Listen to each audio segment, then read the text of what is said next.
power of kepepet. Itu Iya, betul. kalau aku pikir-pikir lagi itu mengolah critical thinking gitu.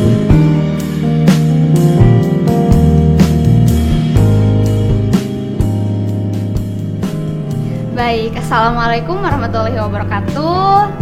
Selamat pagi teman-teman. Perkenalkan, saya Teca Apriani yang akan memandu acara hari ini di podcast Dewan Legislatif Mahasiswa Fakultas Peternakan Universitas Jenderal Sudirman. Sebelumnya, selamat datang di acara ini ya teman-teman. Di sini kita akan membahas seputar organisasi Fakultas Peternakan ataupun yang berada di UNSUD sendiri, seperti itu. Baik, sebagai narasumber di sini kita telah hadir ya untuk narasumber kali ini. Silakan perkenalan untuk Mas. Oke, perkenalkan aku Enrico Andre Hidayat dari DLM Fakultas Biologi angkatan 2020. Asal perlu? Perlu. Asalnya dari mana, Mas? Oke, aku asal dari Jawa Barat, dari Tasikmalaya. Dari Tasik, teman-teman. Kebetulan sama ya? Iya, kebetulan sama. Kami dari Tasik juga. Selamat datang Mas Enrico. Oke, terima kasih udah diundang. Oke, baik. Sebelumnya tanya kabar nih Mas. Bagaimana kabarnya hari ini? Alhamdulillah baik. Alhamdulillah baik. Gimana untuk kegiatan-kegiatan di DLM-nya? Apakah lancar? Di DLM terkhususnya ya di Fakultas Biologi dibilang lancar sih gak lancar-lancar banget. Soalnya kan kita sekarang dari pihak akademiknya juga ada kebijakan baru ya, kebijakan MBKM magang. Oh, betul. Nah, di Fakultas Biologi itu orangnya pada bukan ambisius ya, Iya. tapi exciting lah ke acara MBK. tersebut, ke MBKM. Jadi kita di Fabio kurang orang, kurang SDM. Jadi ada sedikit hambatan lah dalam melaksanakan kegiatan. Baik. Perihal MBKM magang ya seperti itu. Berarti banyak orang yang terserap ke MBKM itu dan istilahnya istilah sedikit tidak interest ke organisasi seperti itu. Ya mungkin pada awalnya sebelum ada MBKM itu anak-anak pada ikut UKM. Tapi kalau di angkatan aku ya, angkatan 20 itu sekitar 70% loh. Oh, 70% ikut magang Iya. MBKM. Wow. Jadi untuk kayak pengurus, terus asisten praktikum kayak gitu Iya, itu iya. kita kurang SDM. Jadi kita mutar otak gimana mau ngejalanin program-program gitu. Perihal MBKM dan magang. Oke, baik. Nah, di samping organisasi Mas, ini kan Mas di DLM Fabio ya, Fakultas Biologi. Nah, selain itu akademik juga Mas bagaimana? Apakah Mas menjadi asisten praktikum atau sekarang sedang menjalani masa-masa tenangmu UAS ya Mas? Apalagi Oh, iya. kan semester 5 ya, semester Ya, 5 betul. lumayan cukup berat. Ya, untuk kegiatan akademik 2 bulan terakhir aku ikut lomba World Invention Technology di Bali. Terus baru kemarin aku jadi asisten, baru beres responsi sih. Wow. Jadi sekarang udah rada longgar. Ya, berarti sekarang lagi masa-masa tenangnya ya.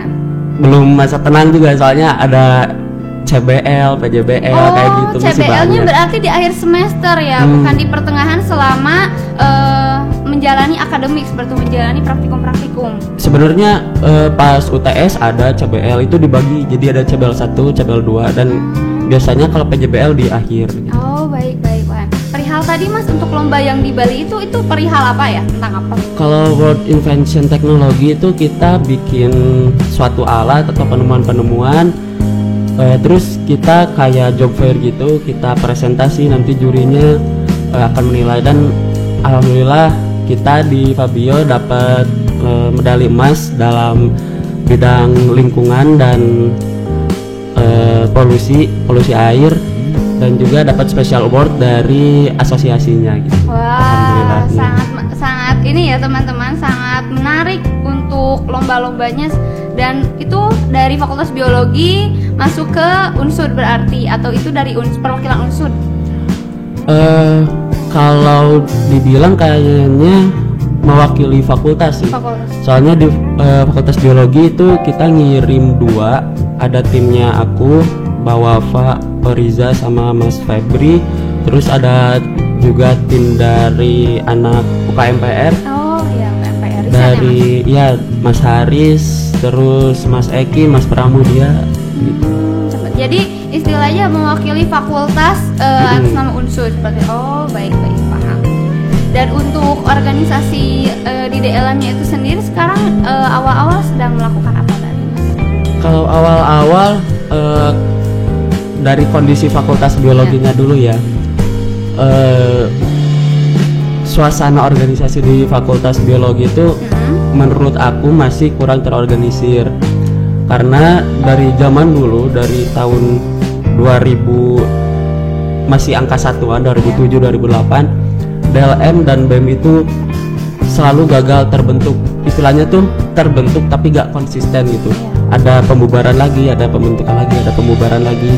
Nah, di situ kami dari angkatan 19, 18, 20 itu rembukan apa sih permasalahannya sampai gak konsisten gitu terbentuknya DLM terus BEM gitu.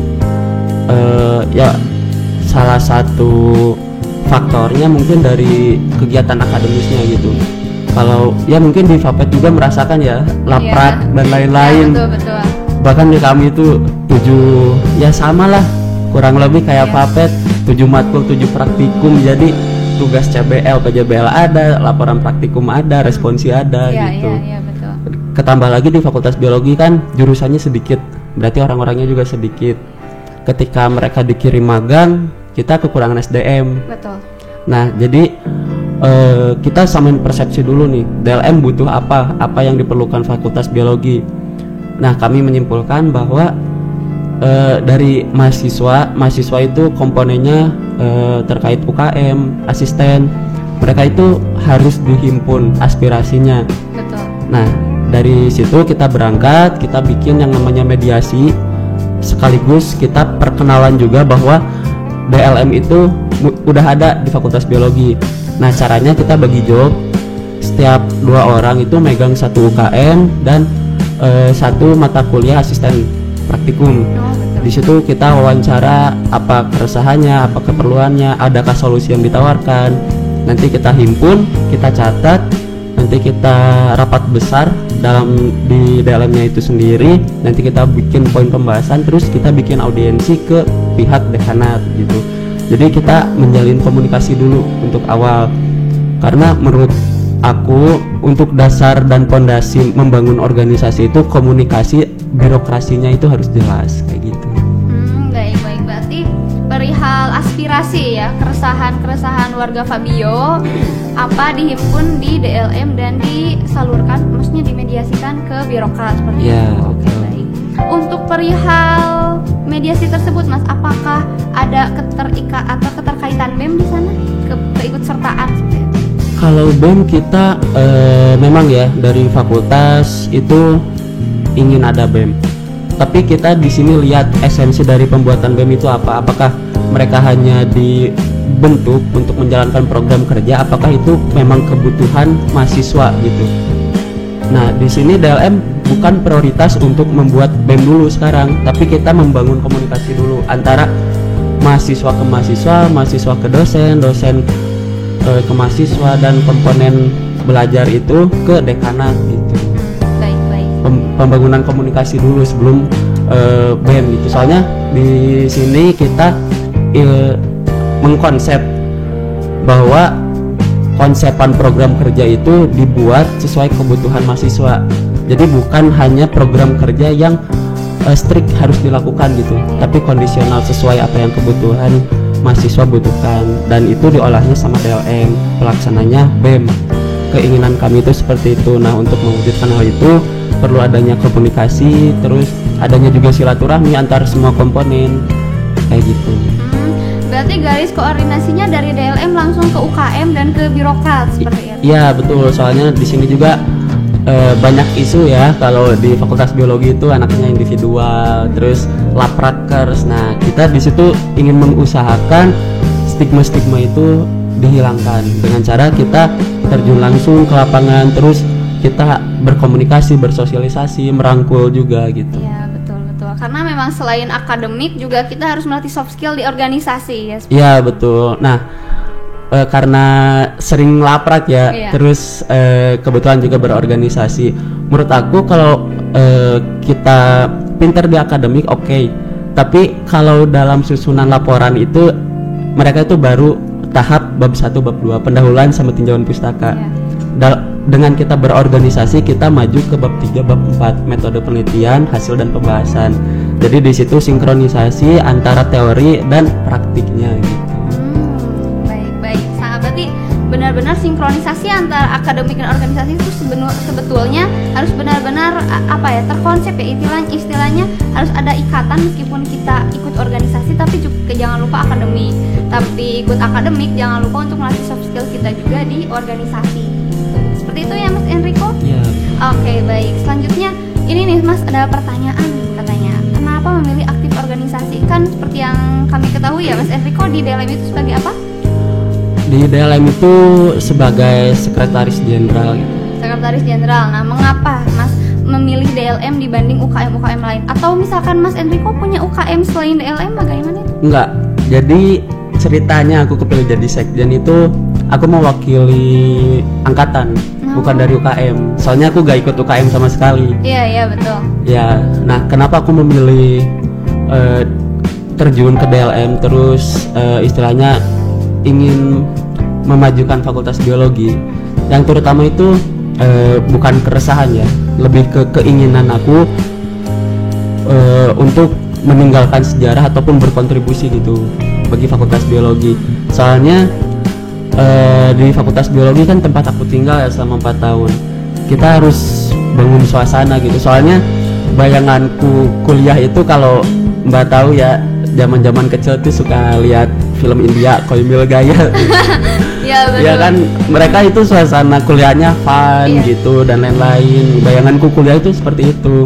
Nah, pas masuk ke sini, wah beda drastis gitu. Kita kayak udah kerja aja, laprak apa-apa gitu, gak ada kegiatan yang mencirikan kita tuh udah kuliah nih kayak gitu.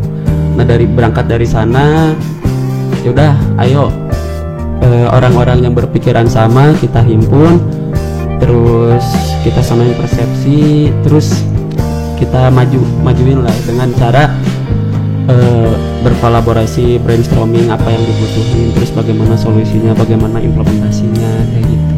Pelan-pelan lah gitu kita bangun suasana fakultas biologi yang asik. Baik, berarti berangkat dari motivasi ya Mas, berangkat dari motivasi akhirnya terimplementasi lah di DLM seperti itu. Karena memang saya ketahui ya, apakah ini sama di Fabio atau tidak, karena untuk menjadi DLM itu katanya harus netral, jadi tidak boleh dari UKM seperti itu. Jadi tidak boleh pengurus UKM itu menjadi DLM seperti itu. Apakah di Fabio juga seperti itu Mas atau tidak? Kalau dalam mengatur posisi jabatan itu kami belum berembuk ke sana, karena bukan kebetulan ya, DLM di Fakultas Biologi itu terbentuk bulan Juni dan Juni tahun ini dan itu benar-benar terbentuk dari nol. Ada ART kita bikin, terus aturan-aturan perihal perekrutan itu kita bikin, dan kita belum sampai ke tahap regenerasinya kayak gimana gitu. Mungkin target kami untuk sekarang itu mengutamakan adanya mediasi atau audiensi pihak birokrat itu, karena itu hal yang menurut kami itu prioritas yang dibutuhkan sekali sama Fakultas Biologi. Oke. Untuk ini Mas, kan dari tadi membahas ya perihal Mas mediasi DLM seperti apa, pembentukan DLM seperti apa, AD/ART-nya kan juga memulai ya gitu. Berarti istilahnya benar-benar untuk organisasi DLM ini sendiri itu menguras tenaga, pikiran, dan waktu seperti itu. Nah, dari sisi Mas sendiri itu, apakah organisasi itu mengganggu akademik atau tidak? Untuk pertama kali terjun ke organisasi itu emang rada struggle untuk ngatur waktunya, karena belum kebiasaan. Nah, kalau udah biasa juga kita bakal tahu ada pengurangan jam istirahat. Betul. Tapi sebenarnya itu bukan jadi masalah, karena kalau aku sendiri setelah ikut organisasi terus jadi asisten praktikum kan sangat mengurangi jumlah istirahat ya. Betul. Tapi ketika terlalu banyak jumlah istirahat, kelamaan juga jadi pusing gitu. Iya betul. Kurang tidur itu membuat tidak fokus. membuat tidak fokus. Tapi kalau kelebihan tidur juga jadi puyeng, jadi linglung. Oke, berarti istilahnya di organisasi ini benar-benar balance manajemennya itu benar-benar diperhatikan ya Mas. Kayak kita bisa karena terbiasa istilahnya seperti itu. Iya, dan harus mencoba. Pasti ada hal yang tidak satu frekuensi dengan kita, tapi itulah manfaat dari organisasi. Kita harus adaptasi, kita harus kondisional dengan kondisi pada saat itu. Oke, baik. Perihal untuk kondisional ya, perihal adaptasi seperti itu. Apakah Mas ada kendala nggak selama aktif di organisasi ini? Selama aktif organisasi ada kendala. Yang terutama itu karena berangkatnya kan pembentukan dalam itu waktu dulu dibentuk oleh ketua-ketua UKM dan angkatannya tuh angkatan satu tingkat di atas saya gitu ya. Iya. Terus ketika aku dipilih berangkat dari perwakilan angkatan, terus angkatan 20 juga, di situ ada rasa canggung gitu untuk kayaknya mengkoordinir gitu. Masih canggung dan lain-lain, tapi seiring berjalannya waktu kita ngerjain proker bareng, kita ngepanitiain acara bareng, itu lama kelamaan sudah profesionalitas gitu. Kalau di sisi kerja kita udah fokus kerja, di luar itu kita kembali ke kodrat gitu, masih mbak mas gitu, masih baik. ada harus dijaga attitude gitu. Baik, siap. Berarti untuk apa ya istilahnya orang-orang di organisasi pun kita beradaptasi dengan tingkatan-tingkatan yang ada seperti itu, tidak hanya dengan proker atau manajemen waktu, tapi dengan sifat, entah itu ketingkatan kita ke Ya, sikap sosial lah ya, gitu. Betul. Oke. Untuk ini Mas, benefit nih kan dari tadi bahas ya seperti saya di DLM dulu terbentuk ADRT, mediasi ke birokrat. Nah itu benefitnya kurang lebih seperti apa sebetulnya? Apakah Mas jadi dikenal oleh birokrat, jadi dikenal oleh dekanat, seperti itu bagaimana? Kalau menjawab dikenal sama dekanat, birokrat itu kayaknya udah poin pasti ya, soalnya kan koordinasinya sama kita. Paling untuk benefitnya yang udah umum ya, basi tapi emang ada ya relasi dan lain-lain. Itu yang pertama benefitnya. Yang kedua, benefit dari organisasi itu apa ya, kita bisa lebih kritis dalam menyikapi sesuatu gitu, dalam manajemen waktu, terus pola berpikir akademis itu kita juga ada pengaruhnya gitu dalam berorganisasi. Karena seperti yang kita tahu ya, power of kepepet itu iya, betul. Kalau aku pikir-pikir lagi itu mengolah critical thinking gitu. Ketika kita dikejar deadline, kita harus berpikir cepat, tepat gitu. Nah, dari poin benefit dari berorganisasi itu menurut aku kayak gitu.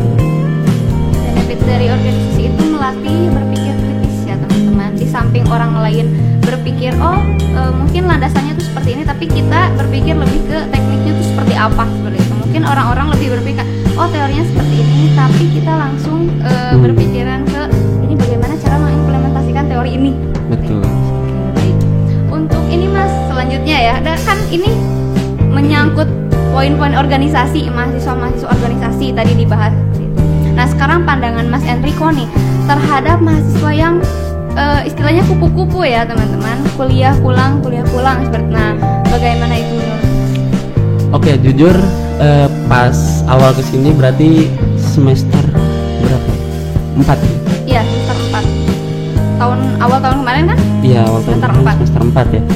Jujur pas semester 4 itu aku kupu-kupu, kuliah pulang. Tanggapan aku pasti ada alasan tertentu kenapa mereka memilih untuk menjadi mahasiswa kuliah pulang. Mungkin di luar itu juga mereka punya side job ataupun hal yang harus mereka lakukan. Kita gak bisa ngejudge kupu-kupu itu meninggalkan organisasi atau lain-lain. Menurutku mereka juga punya pola pengembangan diri gitu. Pasti. Untuk tanggapanku ya, dalam berorganisasi menyikapi anak yang kupu-kupu itu gak masalah selama ketika kita dihadapkan dengan masalah bersama seperti di Fakultas Biologi ini ada masalah bersama di mana kita membutuhkan suara mahasiswa, perlu pergerakan mahasiswa. Selama mereka berkontribusi dan ikut nggak masalah menurut aku kayak gitu. Tapi selama ini aku belum menemukan yang kupu-kupu no lab gitu ya.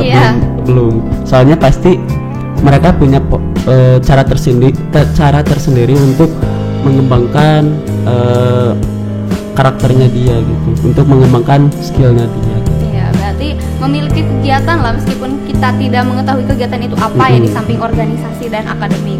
Ya, dan sepengalaman aku ya, dulu kupu-kupu pasti ada bosannya gitu, apalagi kita kan merantau gitu ya.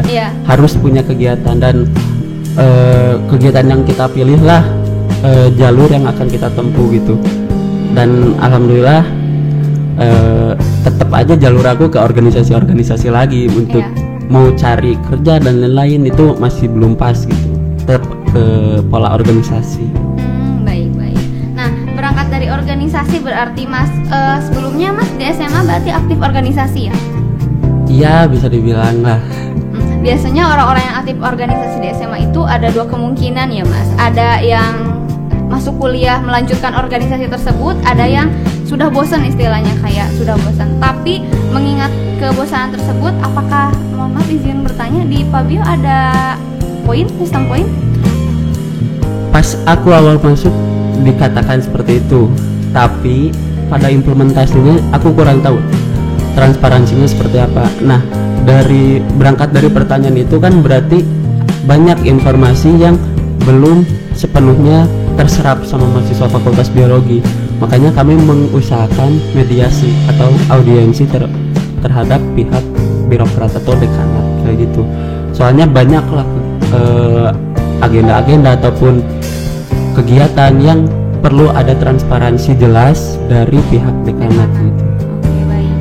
Nah, sedikit informasi di Fapet ada sistem poin ya Mas. Jadi selama 4 tahun ini mahasiswa harus mengumpulkan 100 poin.